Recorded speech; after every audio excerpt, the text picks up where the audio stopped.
there was something wrong with my heart. And I'd been to the doctor, and the doctor gave me some medicine, but the medicine wasn't working. And I kept getting higher blood pressure. So it was getting really bad, even to the point where I had pain in my chest. And one evening I was lying in bed and I said, Lord, I need a new heart.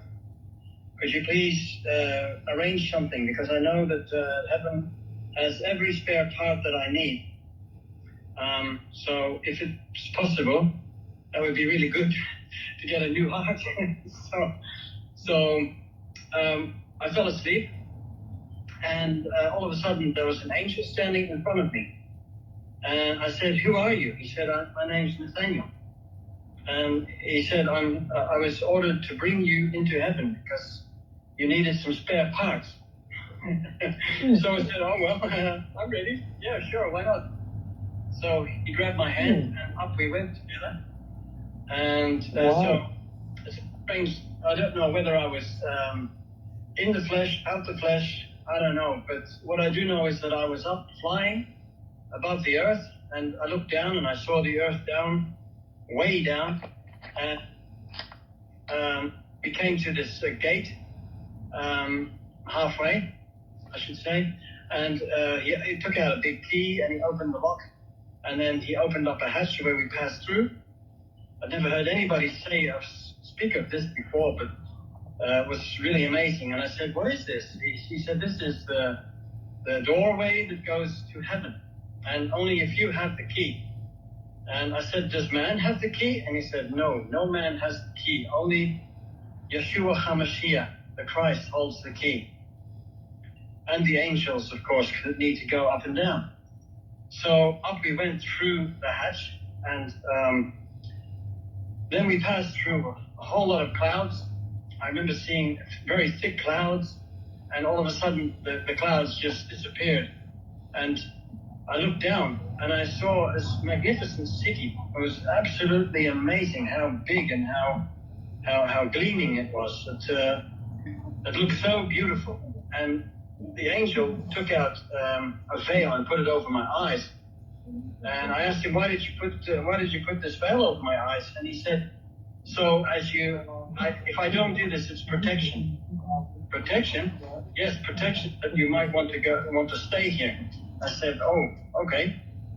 Well, so they put on the veil and we went down. And then I heard the angel shout with a big trumpet. He said, behold, the Lion of the tribe of Judah. And all of a sudden we were standing in front of Yeshua HaMashiach, Jesus the Christ. And I was standing in front of him, and it was just so amazing that he had his arms wide open, and he welcomed me. And I looked at his hands, and I saw the holes in his hands and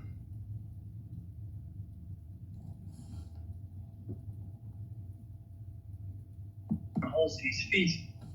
And I saw that they were healed, but they were still open wounds, as you could say, but they were healed. But you could see right through them. And I said, Lord, did it hurt?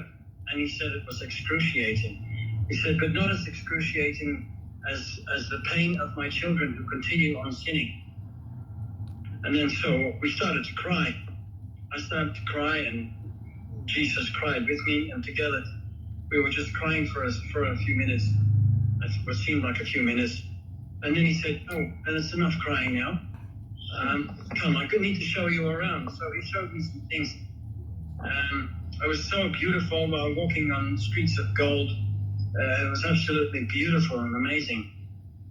And he said, so you've come for some parts, have you? And I said, yes, I need a new heart. And he said, well, follow me. So I followed him into this warehouse where there were all spare parts hanging everywhere. So I just believe that every Christian and even everybody who needs spare parts just have to ask Jesus, because he'll give it. All right? So he sent Nathaniel off to get me a new heart, and he came back with a golden platter, and on the platter was a beating heart. So he picked the heart up and put it in my chest, and I felt the warmth as the heart went in. Absolutely amazing. So, and then he gave me some other spare parts, like my skin needed some refreshing. He gave me new skin, and he showed me around.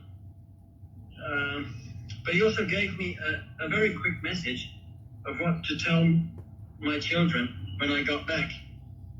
And he also gave me some spare parts for my wife. He was so loving and so kind. It was, as I was standing there with him, the love was radiating from him. Maybe you've heard that before. Maybe you've also heard stories of people who've been to heaven and come back. But the love there is so thick. It's as if you can just touch it, you know? It's so amazing, so wonderful. And I wrote down a few things that God wanted me to tell his children. The first thing that God told me was, or Jesus told me was, don't listen to your governments. Only trust me. If your government tells you to do something, do the opposite.